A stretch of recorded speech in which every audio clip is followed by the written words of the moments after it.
Baku TV-nin Arzunun Vaxtı verilişinin yeni buraxılışı yayımlanıb. Proqramda müəllif və aparıcı Arzu Kəlbi Nərmin və Murtuza Əliyevlər cütlüyünün evində olub. Murtuzaya olan sevgisindən bəhs edən Nərmin onunla necə tanış olmalarından danışıb. Bir-birimizi baldızımın son zəngində gördük, tanış olduq.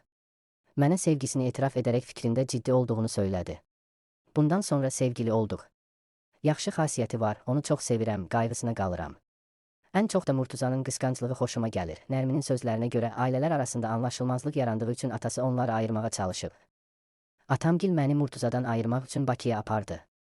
Orada 10 gün ac qaldım, amma ondan soyumadım. Telefonumu da əlimdən almışdılar, Murtuza ilə danışa bilmirdik. Evdə mənə təzyiq edirdilər ki, Murtuzadan ayrılım. Səni başqasına verəcəyik, deyirdilər.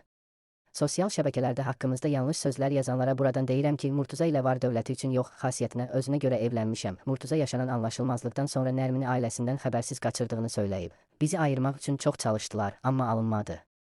Nərmini qaçıranda ailəmin xəbəri yox idi. Onu dostumun dayısıgilə apardım. 2-3 günün ardından Nərminin valideyni gəlib xeyir dua verdi. Daha sonra toyumuzu etdik.